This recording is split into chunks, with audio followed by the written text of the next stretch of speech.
तरफ से फैसला लिया गया है। कनाडा में लोकप्रिय स्टूडेंट वीजा स्कीम जो है वो बंद की गई है। स्टूडेंट डायरेक्टर स्ट्रीम वीजा योजना को बंद किया गया है।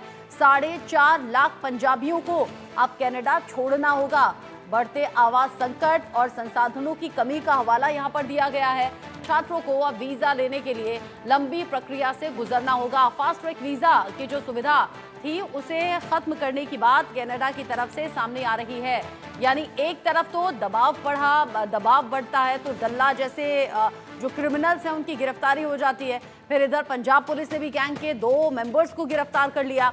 कभी ट्रूडो कहते हैं कि हाँ खालिस्तान समर्थक हैं यहाँ पर, मैं इस बात को स्वीकार करता हूँ, लेकिन दूसरी तरफ बैकडोर से ही सही है संजीव जी, ये जो सोच है या जो नीतियां हैं ये भारत के खिलाफ लगातार क्यों सामने आ रही है, जब ये जानते हैं ट्रूडो कि मुश्किल उठानी पड़ सकती है, नुकसान उठाना पड़ सकता है। यहाँ तक कि एलॉन मस्क ने तो ये पहले से डिक्लेयर भी कर दिया है कि हार रहे हैं जस्टिन ट्रूडो आने वाले चुनावों में।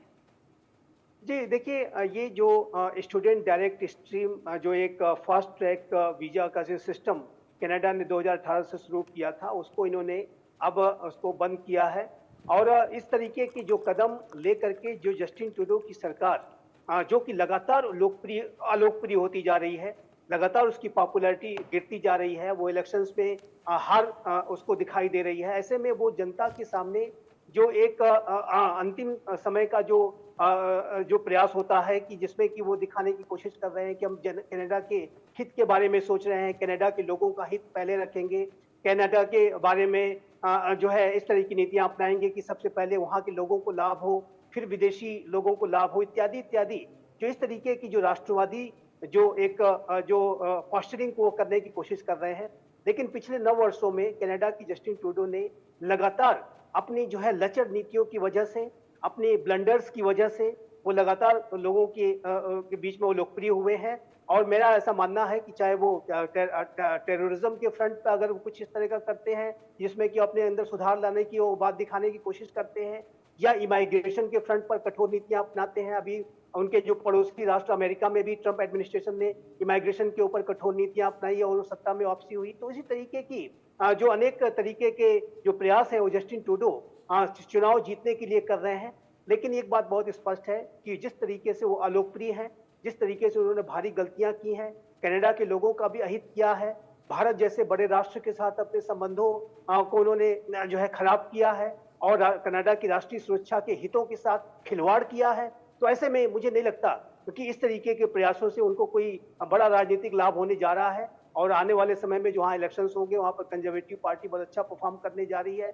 और जाहिर है कि इस तरीके की जो वीजा स्कीम को बंद करके उन्होंने एक तरह से अपना भी हित करने का ही कार्य किया है। क्योंकि जब भारत के जो छात्र जब पढ़ने जाते हैं तो वो वहां पर जो फीस देते हैं उससे कनाडा की इकोनॉमी को बहुत बड़ा लाभ होता है। बड़ी संख्या में जो भारतीय छात्र हैं वो एक जो अपना कंट्रीब्यूशन करते हैं फीस के माध्यम से, वो कनाडा की इकोनॉमी में उससे कनाडा को बड़ा लाभ होता है। अब इस तरीके का बाधाएं पहुंचाना, या जाहिर है कि वीजा तो मिलेगा, लेकिन ये वीजा के मिलने का जो प्रोसेस है वो एक लंबा महीनों में चलने वाला प्रोसेस हो जाएगा। उससे भारत के लोगों को, भारत के छात्रों को परेशानियों का सामना अवश्य करना पड़ेगा। हाँ। तो ऐसे में जाहिर है कि जिस तरीके के जो कदम उठा करके उन्होंने एक बार फिर से भारत और कनाडा के संबंधों को भी फिर से प्रभावित किया है। और ये जो डायरेक्ट वीजा एक रीजन और समझ में आता है, ये ही मैं अगला सवाल करने भी वाली थी वेदभूषण जी, चूंकि ऐसा तो है नहीं कि यहाँ भारत से जो लोग पहुंचते हैं ऐसा फ्री में रह लेते हैं, एक बड़ा अमाउंट जाता है कनाडा सरकार को, ये तो अपने पैर पर कुल्हाड़ी मारने वाली बात हो गई। फिर दूसरा इसका रीजन ये भी समझ में आता है कि तमाम जो चुनावी जानकार हैं वो ये कह रहे हैं कि जस्टिन ट्रूडो आने वाले चुनावों में बड़ा नुकसान झेलने वाले हैं और इस बार तो उनकी कतई वापसी नहीं होने वाली। क्या ये बात जानते हुए जस्टिन ट्रूडो जानबूझकर ऐसा कर रहे हैं कि भारत और कनाडा के बीच जो तल्खी है वो बढ़े तो बढ़े, उससे उन्हें कोई मतलब नहीं क्योंकि उनका तो वक्त खत्म हो रहा है? जब वक्त खराब आता है तो इसी तरह के हालात पैदा होते हैं, अपने पैर में खुद कुल्हाड़ी मारने जैसी पोजीशन है। क्योंकि स्टूडेंट्स के अलावा बहुत बड़ा वर्क फोर्स हिंदुस्तानियों का है। बहुत बड़ा कंट्रीब्यूशन कनाडा के अंदर रिमोट एरियाज के अंदर जहां केवल बर्फ पड़ती है, केवल हिंदुस्तानी आदमी उनके खेतों के अंदर, फैक्ट्रीज के अंदर तमाम तरह की उनकी जो वर्क फोर्स है उसका बहुत बड़ा हिस्सा हिंदुस्तान से जाता है। तो उनके लिए आने वाला समय बहुत चुनौती का होगा, क्योंकि तमाम जो सिख वहां पर रह रहे हैं वो तमाम सिख खालिस्तान को सपोर्ट नहीं करते। बहुत सारे सिख समुदाय ऐसा है कि जो इस तरह की नीतियों को गलत मानते हैं, वो भी ट्रूडो के खिलाफ हैं। वो नहीं चाहते कि इस तरह की हरकतें उनकी लाइफलाइन को, उनके बिजनेस को, उनके कारोबार को, उनकी तमाम जिंदगियों को प्रभावित करें। तो इसका नुकसान देर सवेर ट्रूडो को चारों तरफ से होने वाला है। परंतु विनाशकाले विपरीत बुद्धि, अब उनकी बुद्धि जो बिल्कुल विपरीत दिशा में जा रही है, उसके लिए तो कुछ नहीं किया जा सकता। परंतु अब बिल्कुल एक्सपोज हो गया, तमाम जो चीजें इशारा कर रही हैं कि कनाडा सरकार बहुत बड़ी गलती इन्होंने की है और लगातार गलतियां कर रही हैं। हालांकि जिस तरह अर्शदल्ला और तमाम तरह की उन्होंने कोशिश, भरपाई करने की कोशिश की जा रही है, और निज्जर के बारे में आज तक उन्होंने कोई कंक्रीट एविडेंस नहीं दिया है। मैं एक रिटायर्ड पुलिस ऑफिसर हूं, मैं एविडेंस को समझता हूं। वो हवाई बातें कर रहे हैं, कोई इस तरह का डिजिटल या कोई इस तरह का एविडेंस अभी तक नहीं दिया है कि भारत सरकार ने निज्जर का मर्डर कनाडा के अंदर कराया था। ये बड़ी दुख की वो बात तो है। यू टर्न ले लिया था, बाद में जब आलोचना चारों बाद में तरफ से ले झेली लिया तो बाद में यू टर्न ले उन्होंने। लिया। लेकिन जरा ले सोच लिया, कर देखिए परंतु कि किसी देश के प्रधानमंत्री हाँ। ऊल जुलूस सा बयान दे दें, फिर बाद में यू टर्न लेना पड़ जाए, तो ये वैसे भी शर्मनाक है।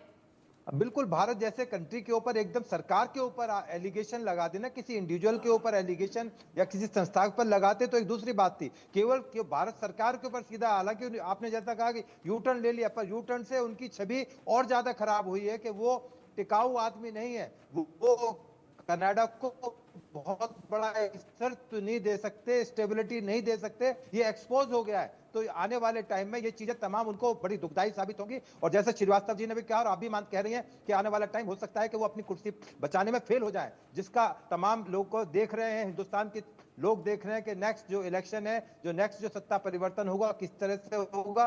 हम भी इंतजार में हैं, आप भी इंतजार कीजिए।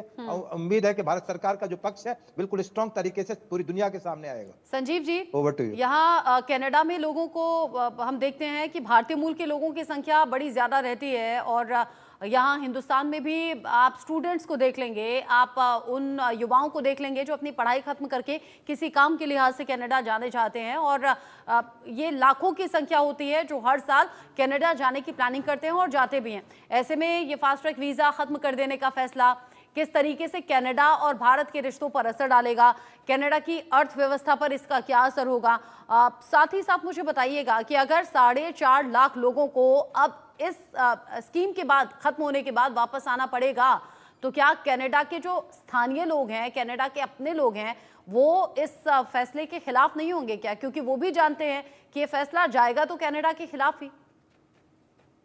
देखिए, ये जो स्टूडेंट डायरेक्ट स्ट्रीम जो योजना है, ये 14 राष्ट्रों को कनाडा प्रोवाइड करा रहा था। ये जो फैसिलिटी है, फास्ट ट्रैक वीजा फैसिलिटी, और जो कि कनाडा की सरकार अपने जो है पॉस्चरिंग को करने के लिए कि वो इमाइग्रेशन के ऊपर एक टफ रुख रखेंगे और कनाडा की जनता को जो है सबसे पहले ध्यान में रखेंगे। कनाडा फर्स्ट, जैसा कि अमेरिका फर्स्ट इत्यादि का जो अप्रोच है, उससे जो है कहीं ना कहीं गाइडेड होते हुए, और ये इलेक्शंस की तैयारी में जाहिर है कि जस्टिन ट्रूडो ऐसा कर रहे हैं।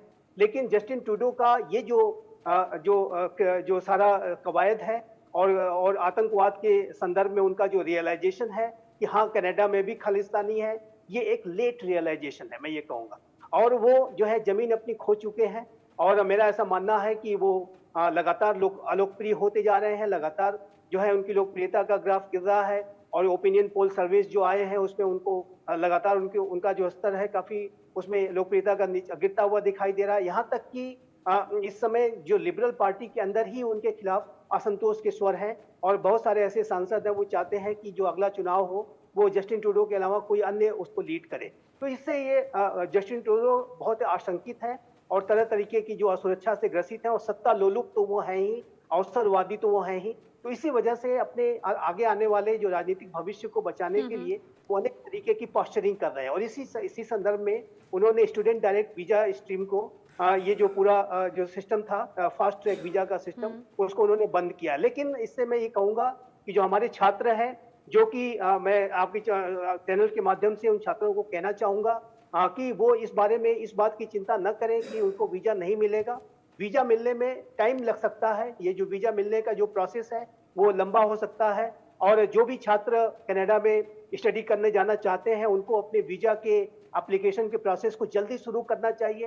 बिल्कुल लास्ट में जाकर के जो पहले फास्ट ट्रैक वीजा का सिस्टम था, उसको न होने की वजह से उनको ये प्रक्रिया पहले शुरू करनी चाहिए। तो मेरा ऐसा मानना है कि जो कनाडा और भारत के जो विशाल और गहरे संबंध हैं, जो हमारा लिंकेज है, वो तो समाप्त जस्टिन ट्रूडो नहीं कर सकते। अच्छा 30 लाख वहाँ संजीव जी, एक रहते बात हैं। और, क्योंकि सोशल मीडिया का जमाना है और सोशल मीडिया बड़ी भूमिका निभाता है। हमने अमेरिका में देखा, जिस वक्त ऐसा लग रहा था कि डोनाल्ड ट्रंप और कमला हैरिस बिल्कुल नेक टू नेक फाइट में है, और एलॉन मस्क भी पहले, एलॉन मस्क और उनके जैसे बड़े उद्योगपति और जो ये क्लैरिटी नहीं दे रहे थे कि वो किसके साथ हैं। फिर कुछ दिन पहले ही उन्होंने सीधे सीधे बता दिया कि डोनाल्ड ट्रंप का समर्थन वो करते हैं, और फिर हमने देखा सोशल मीडिया पर भी चीजें बड़ी तेजी से बदली, और फिर नतीजे हम सबके सामने हैं। ऐसे में एलॉन मस्क का ये कह देना कि जस्टिन ट्रूडो, ये मैं भविष्यवाणी करता हूं कि आने वाले चुनावों में हार रहे हैं, इसका असर सोशल मीडिया पर भी दिखेगा, सोशल मीडिया का असर अब लोगों की मेंटालिटी पर भी होगा।